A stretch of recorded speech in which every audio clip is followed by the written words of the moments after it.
So Joe Biden in New Hampshire today, fresh off his fake 18-point lead, if you were watching earlier, Joe Biden really did a bang-up job of dressing up his role and the actual effects of the crime bill.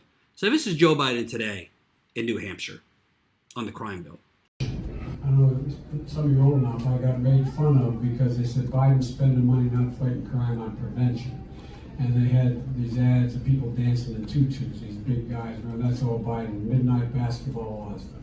Second piece of it was a significant investment in dealing with rational gun policy without violating the Second Amendment. We eliminated assault weapons. We were in a position where we limited the number of bullets could be in a magazine, background checks that hadn't occurred before, etc. And the third thing was the Violence Against Women Act. But in the process of that, we also set up drug courts so that we could divert people. They should be in treatment, not in jail. In treatment, not in jail. Secondly,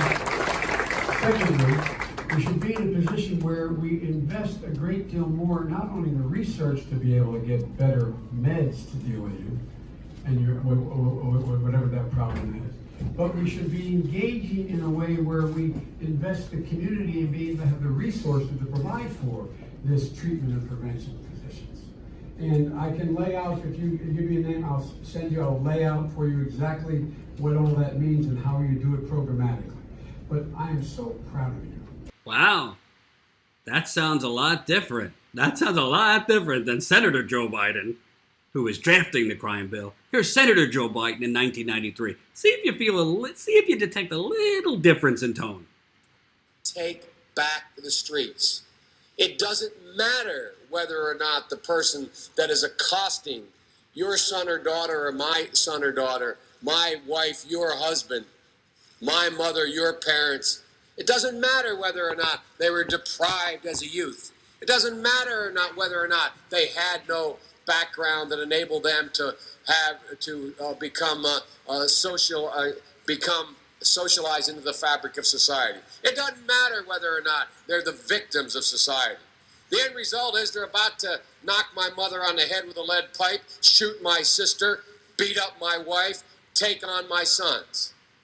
So I don't want to ask what made them do this. They must be taken off the street. That's number one. There's a consensus on that.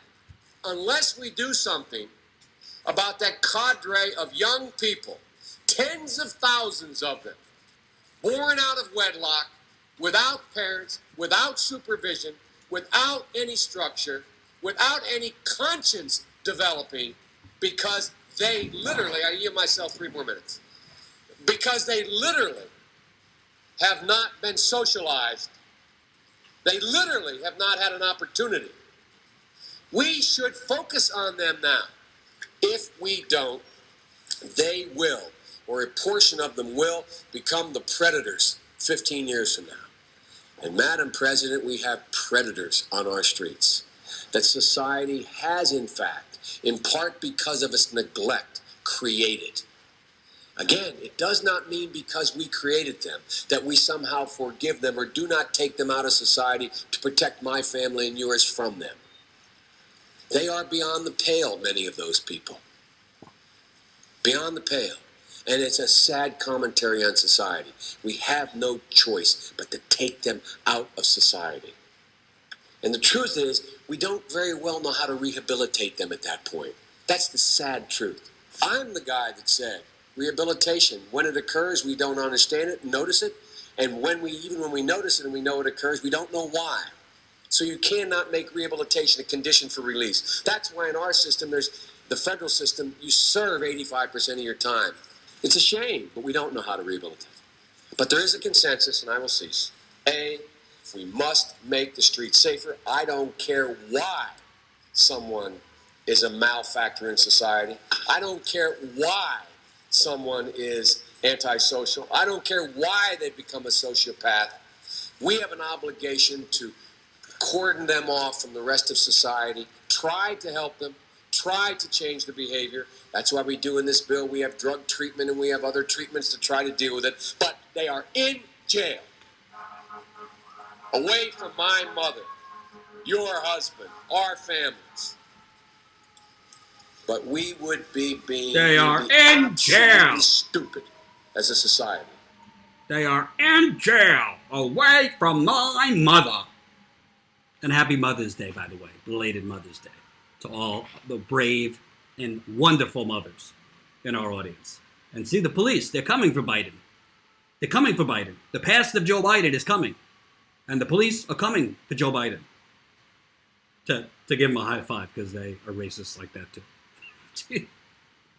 So, I mean, you know, when I was at the Young Turks, I used to do headlines like Extreme Makeover, Hillary Clinton edition. It's now Extreme Makeover Joe Biden. Extreme Makeover Joe Biden edition. I mean, you can't make this stuff up. You know, he's in New Hampshire now, the elder statesman, talking very soft, you know, about the good parts about the crime bill. When, you know, in 1993, you know, Senator Joe Biden drafting the crime bill, you know, throw him in the cell, light a fire, and make some s'mores out of him. That's essentially what he was saying back then. And remember, this isn't the only awful thing Joe Biden has said. This one wasn't on tape. Joe Biden about desegregation and, you know, making amends to African Americans. When Joe Biden was a freshman in the mid-1970s, senator, his home state of Delaware, like other hotspots across the country, was engulfed in a bitter battle over school busing, debating whether children should be sent to schools in different neighborhoods to promote racial diversity. Biden took a lead role in the fight, speaking out repeatedly and forcefully against sending white children to majority black schools and black children to majority white schools. He played down the persistence of overt racism and suggested that the government should have a limited role in the integration. Quote, "I do not buy the concept popular in the 60s, which said, we have suppressed the black man for 300 years, and the white man is now far ahead in the race for everything our society offers. In order to even the score, we must now give the black man a head start or even hold the white man back to even the race," Biden told a Delaware-based weekly newspaper in 1975. I don't buy that.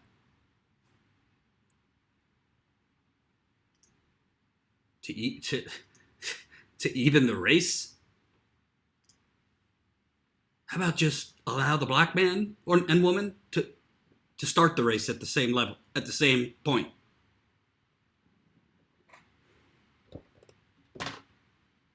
And you want to know something, folks? Straight up, and this is a controversial thing to say, but I'm going to say it anyway. There's a certain percentage of older African-American voters who vote Democratic Party, the establishment Democrat, no matter what, that are not gonna that are gonna hear these things and are gonna look the other way. Or CNN and the corporate media will have successfully, you know, manufactured consent that Biden's the only one that could beat Trump. And as a result, those older African-American voters say, you know what, we don't like some of the things he said, but we got to beat Trump, and he's who can beat him. Which, as I've reported and I've shown you, is complete BS. Bernie Sanders has the strongest chance against Trump, specifically in Wisconsin, Michigan, Ohio, and Pennsylvania, which I believe the next president will win based on those states, again, like Trump was victorious in 2016.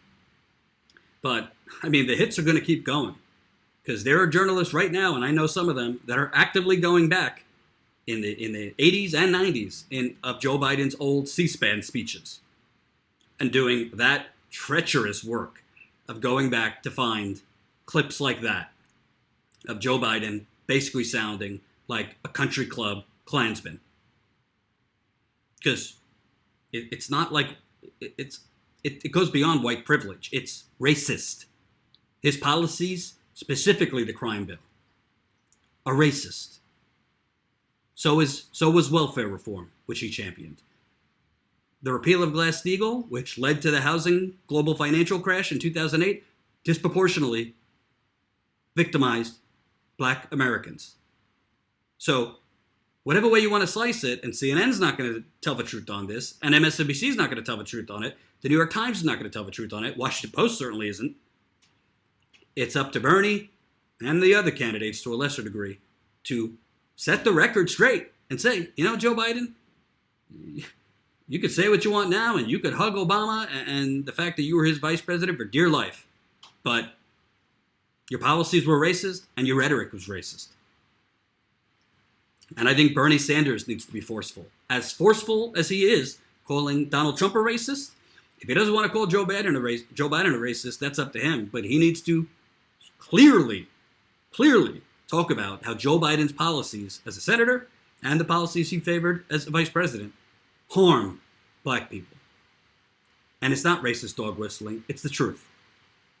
Hope you enjoyed that last video. Hop on over to statuscoup.com where you can sign up for our email list and become a member for as low as $5 to $10 a month. Membership is how we grow. That's statuscoup.com/join. And remember, join our email list so we can grow the revolution with you.